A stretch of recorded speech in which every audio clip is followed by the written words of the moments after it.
Hey everybody, welcome back to Dream Car Driveways. Today we have Mark in his fantastic 840Ci BMW. Hey, Thanks for taking the time to catch up with us today, Mark. Regulars of the channel may recognise this BMW from one of our early 360 videos. Mark, tell us a little bit about your car. What a fantastic beast you've got here, mate. Cheers, Mark. Well, yeah, I think, what can I say? I used to have a Z4, the one with the hard top, and then I started having kids, and I was told that has to go. It's 2-seaters, right? It's a 2-seater. So Perfect replacement. This is a 4-seater. So this is what I ended up with next. I was on a hunt for something after I got rid of the Z4 that was, you know, had either pop-up headlights or a V8, and then this one just happened to have both, and I found a guy. He was selling it, and then I was really interested, and then it disappeared, and then I just kept on looking at different 8 series, and then it popped up again, and I jumped on it, or pretty much instantly. A lovely 4.2 litre V8 in Alaska blue. Alaska blue. Alaska blue. That's very it. nice. So you can get BMWs in Alaska blue now, but you put an Alaska blue BMW next to this one, and they look totally different. Totally different. I noticed there it's got some Alaska blue trim and stuff on the seats and stuff as well. Yes, because it's an individual model. Brilliant. Which is, you know, kind of as they were getting to the end of production, they started throwing all of the stuff that they were providing from the factory into the cars, and because it's a 98, isn't it? It's a 98. Yeah.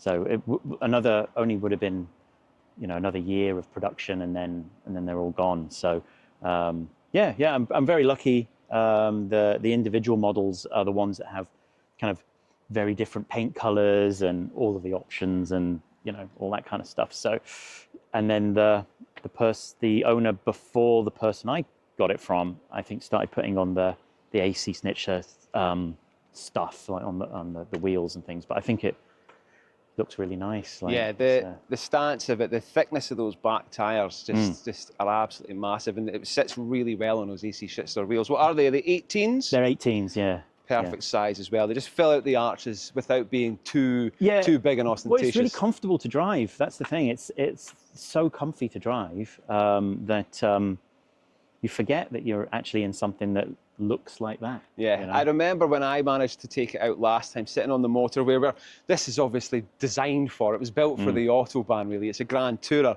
I just remember how comfortable and refined it was. You could barely hear any wind noise. Unfortunately, you could barely hear any of the engine as well. But I just recall it just being so much nicer, even much nicer than my newer X5, which rattles and creaks all over the shop, and certainly much better than the 996 for sure.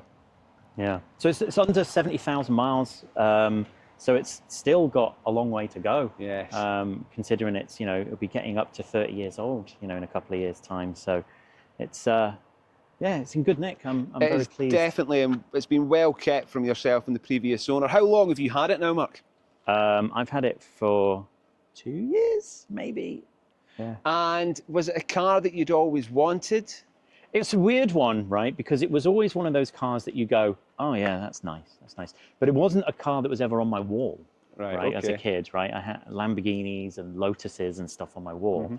But like, I think as you get older, like your tastes change a little bit, and then you kind of just appreciate like the look of this, right? The slope in front, the pop-up headlights, right? It kind of looks like it's going fast when it's not. Yeah. And then the engineering behind it and stuff, it's just like, you know, you start to appreciate that kind of stuff. So it was never a poster, but I'm pretty sure I had a little Corgi or Matchbox of it as a kid.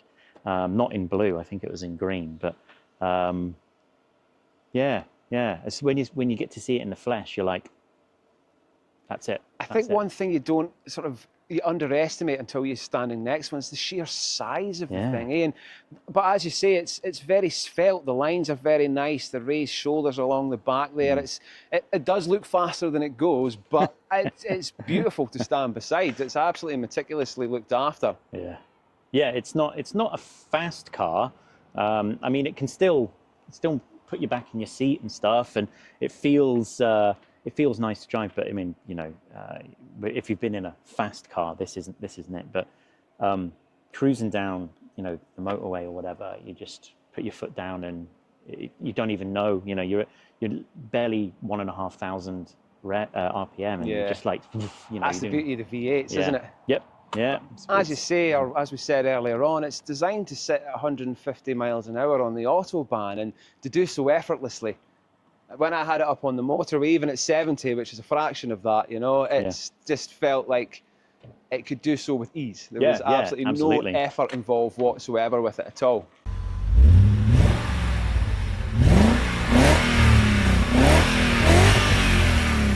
Sounds like it's a cherished car for yourself. Will we hit the road and see what it's like? Let's get in. Let's get going. Let's do it. So here we are. We're out in Mark's 840Ci. So tell me, Mark, what's it like to drive? Do you know what? It's really comfortable, right? For a car that's coming up 30 years old, you wouldn't really know it was, right? Yeah. Okay. It might eat a lot of fuel while it does that. So 15.3 miles to the gallon. Yeah. Wow, I thought my Subaru was bad at 18. Jeez. It's got two consumption things. So the highest and lowest that it's done in a recent thing, and I've reset it recently. But yeah, 15.3. Yeah. So it eats fuel. Yeah. But how much does it cost to fill up? I've never done a full tank. No? Ever done a full tank, because you get to 40 quid and you're a quarter tank, and then you're like, So. I remember when I took it out, I stuck 20 quid in it. I thought that'll be enough for what I'm going to do, and just very quickly got sapped from it when I was driving it. Yeah. No, I think it's got a pretty big tank, right? So I mean, it was designed to obviously fly down the Autobahn. Yes. So, but yeah, it's a really modern drive for such an old car. And I think that's one of the things that attracted me to it. It's okay. I've got tech-wise, the height of 90s tech with a six-changer CD And a tape deck. And a tape deck. But it's comfortable. It's pretty quiet. It's very comfortable and very quiet for sure. I think the only thing that's cracking in the back there is my camera gear. And I think like the gearbox is an auto, but then I can put it into sequential. It's a 5-speed, right? 5-speed, yeah. So I can put it into sequential, but the sequential is really odd, right? So you push up to go up a gear and down to go down a gear, which is the opposite of what a rally driver, an actual proper sequential gearbox should be, for sure. So yeah, it's nice, and there's a really interesting little thing under the accelerator pedals called the kickback button. Okay.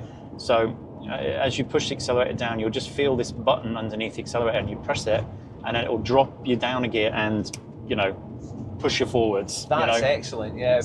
My Subaru was a 4-speed automatic, and it was a total slush box, and it was the thing that let that particular car down, because otherwise it was a flying machine.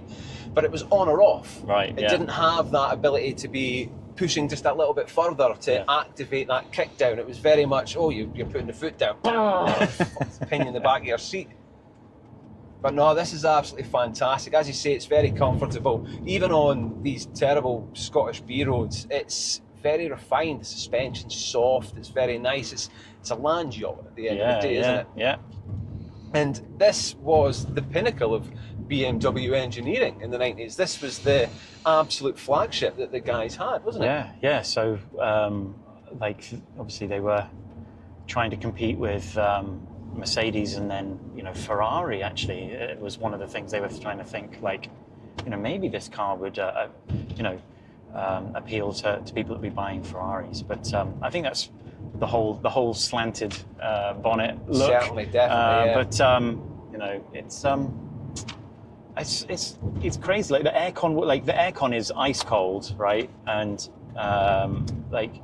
it's got everything you would want in a car, without any crazy screens and stuff. So it still feels modern, but a classic. It's not going to age, because it hasn't got those screens and that tech in it that feels old after a couple of years.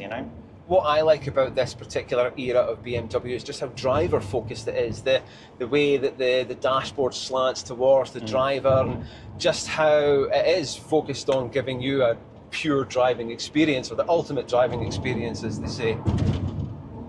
How are things like the brakes on it? I've heard previously that because of the sheer size of the car, the brakes can feel a little bit underwhelming, but I don't remember that being the case when I drove it. I think it's just one of those things that you get used to as you drive it. You just realise how, what you actually need to do for the brakes. I think I've got slightly larger brakes on the front than stock. I think a big brake kit has been put on the two discs at the front there.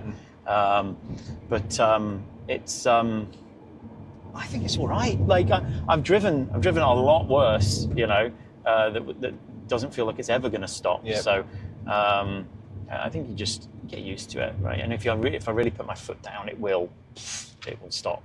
I find that because of more modern cars having incredibly sensitive brakes, when you jump back into a car that's 15, 20 years old or above at this point, there is that little bit of play in the braking to begin with. But as soon as you get past that, they do bite. The Porsche is exactly the same. Have you got any plans to get this out onto the Autobahn? Are you going to do a road trip or anything in it? I'd love to. I'd love to do the North Coast 500 in it.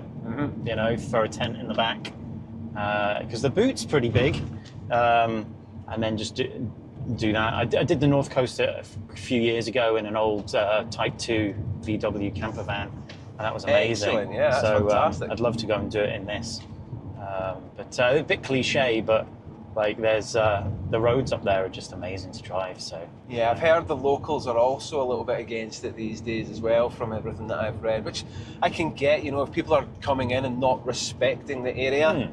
But as you say, if it's one of those things that it's an experience, I've never done it myself, but certainly one thing I would like to do. But I've been kind of put off with some of the responses that I've seen from locals and stuff. Yeah, I think you just got to, realise that this is where people live.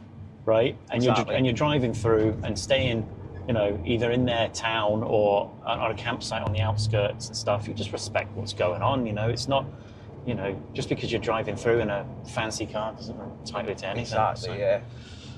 Leave it as you found it. Yeah, or better. Yeah, the sound from this 4.4 litre V8 is just absolutely astonishing. Unfortunately, you can't hear much of it in here, but hopefully maybe some of the external cameras will pick that up. Give it a wee boot, Mark. Yeah.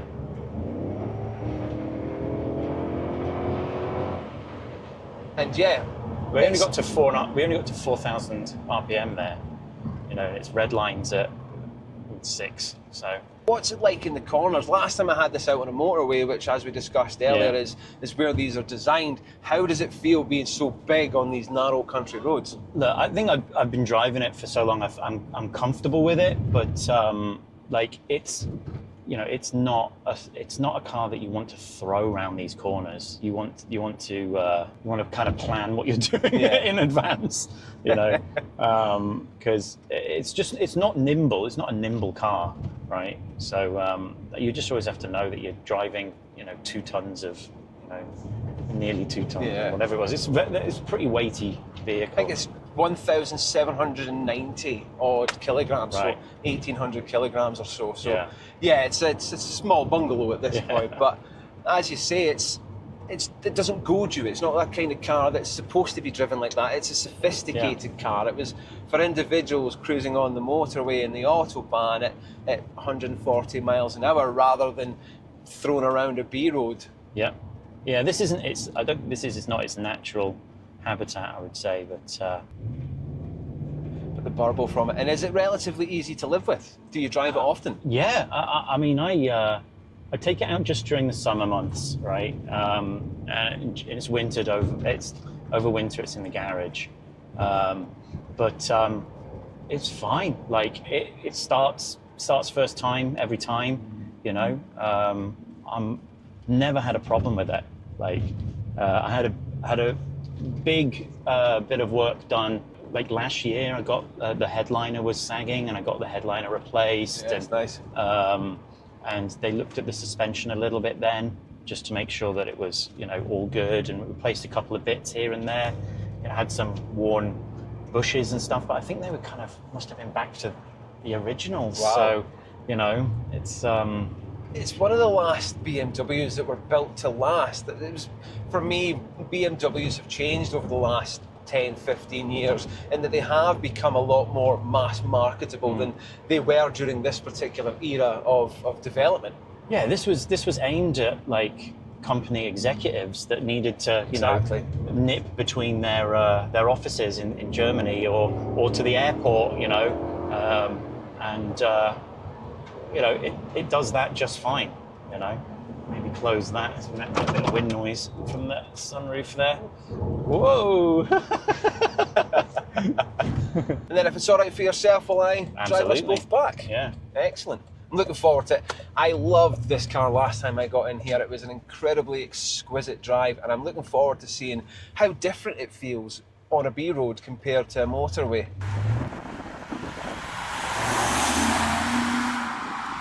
Yeah, what amazes me about this car is that it was first released with the 5-litre V12. Yeah. And when they first developed this car, it was intended to come with that 5-litre V12, which again just speaks to the type of car that BMW were wanting to create at the time. Yeah, their mindset at the time was like, it has to just have the best of everything we're making, I think. Yeah. And I can't think of any other model of cars other than the E31 that the base model comes with a 4-litre V8. Yeah, that's the smallest engine you can get. Yeah. I'm right in thinking it's got about 280 odd brake horsepower. Yeah, something like that. Yeah, it's I've not actually checked how much it has left after all these years, but yeah, that's what that's the stats anyway. First thing that immediately jumps out to me about this is the thinness of the steering wheel and how nice it is to hold. I find most modern cars, they're very thick and cumbersome to hold, whereas this feels nice and svelte. Yeah, it's. I'm not actually a fan of the 4-spoke wheel itself. I'd much rather it came with a 3-spoke, but it's nice to hold.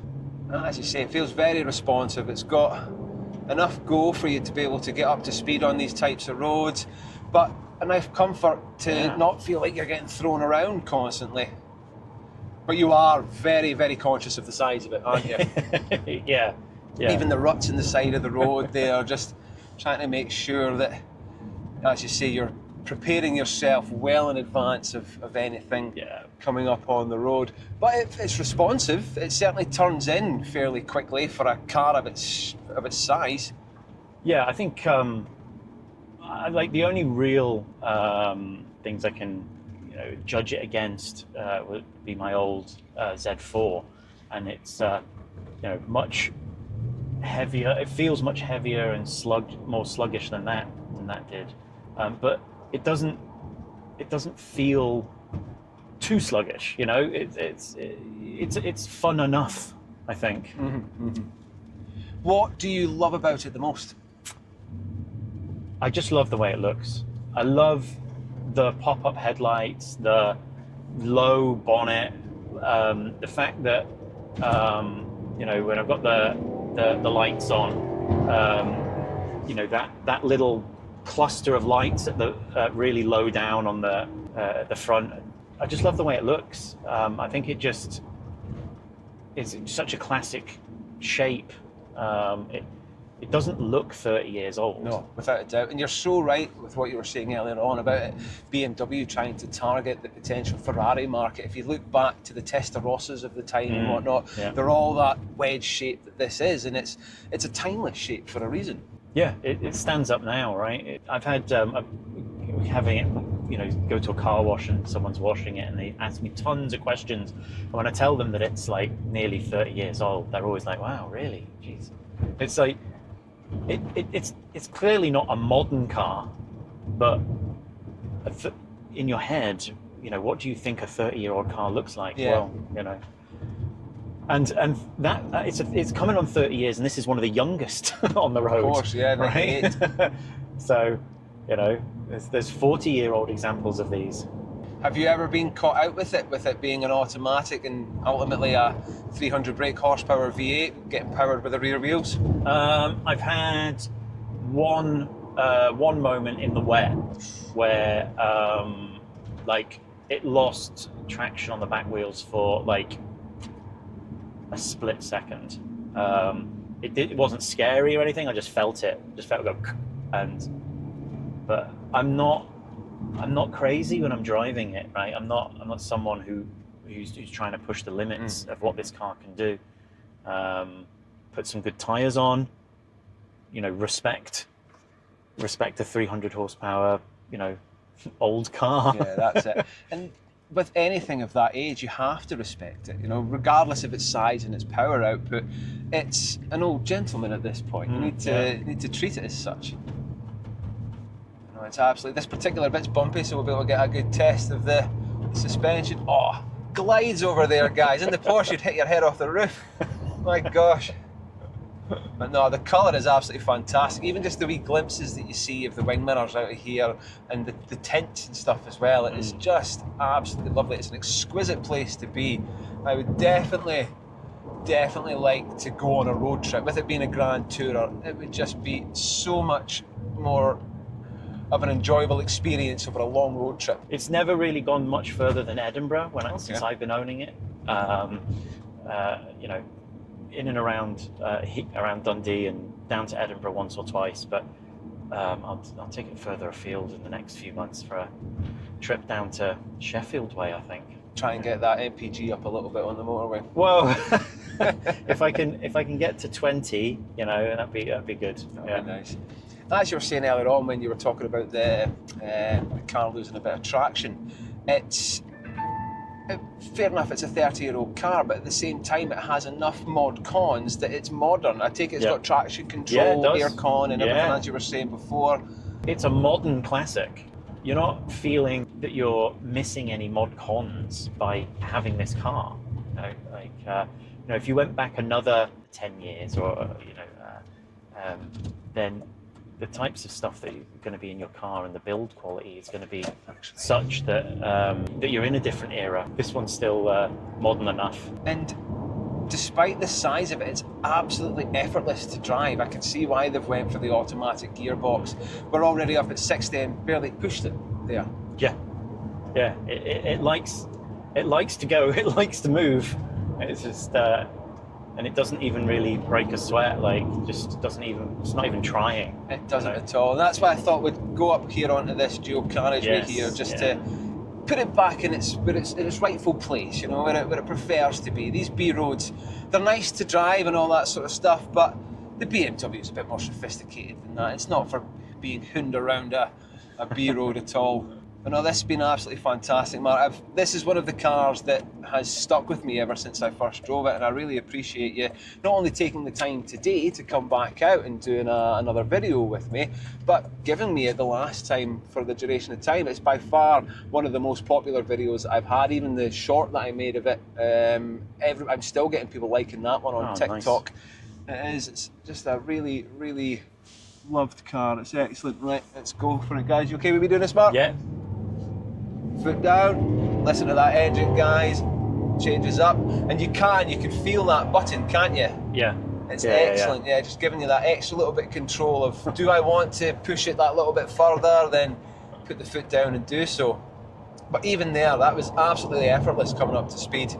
Is there anything that you can do to make the car sound louder?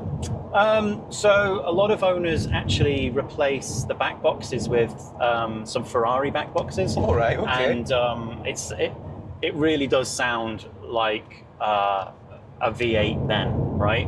And some of the drive-by videos I've seen of these cars with those attached sound amazing. It's been something I've thought about, but I've not actually looked at how much they cost, to do. But when you take we pull the rear half of the windows down and you use that kickback button, you get a bit of the growl that you expect, Excellent. So what do you think's potentially next for yourself, Mark? You're going to keep this for a duration of time, or do you think you would like to upgrade it? No, I think this is the car I'll keep for a while. I think, I don't have an itch yet for anything else. So, this is this will be it for a while. And how much did it set you back when you purchased it a few years ago? I think I paid 27 for it. I think that's kind of up there with like, you know, the top of the market really. Yeah, I think like examples like this, like low mileage individual models, you know, that's kind of where they might be. But you know, you can get you know, more high mileage non-individual ones, and you can get them, you know, fairly cheap really, you know. So I'd certainly try to buy the best one I could get. Yeah, well, it definitely stands out as being an incredibly meticulously looked after car. You wouldn't think, even with the way it drives, you wouldn't think that this thing's nearly 30 years old at this point.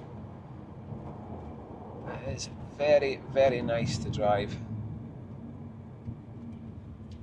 And it stops not too bad as well, as you were saying. It's not too bad, as long as you, like, you know, you get used to it. You know how long in advance you need to really be thinking about it. But the pedal feels all right, you know. It's and I know when you really push your foot down, it will stop, you know. See, that's why I have one of them in black. How did it compare to the BMW Z4? Obviously, completely different cars, but what was the Z4 like? Do you know, I love that Z4. I thought it was such a great car, but because it was the had the hard top. It was the coupe version, wasn't it? No, it was the convertible hard top. Oh, was it? Yeah, I always thought it was the coupe one. Right, nice. So, you know, you could take the top down whenever the weather was nice, but you know, you put it up and it was super comfortable. You wouldn't know you were in a convertible. So I really enjoyed having that car. You had that for a wee while, did you? Yeah, a good few years.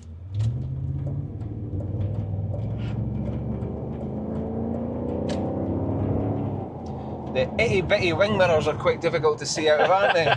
They're tiny little things. So these are the sports mirrors. Like if you look at the, older vehicles, they've got like the very square, much larger, very square mirrors, and you know, I think it makes the car. They make the car look quite old. You know, the old, like these big, old square mirrors. Sort of van mirrors almost. Yeah, well, almost. Yeah.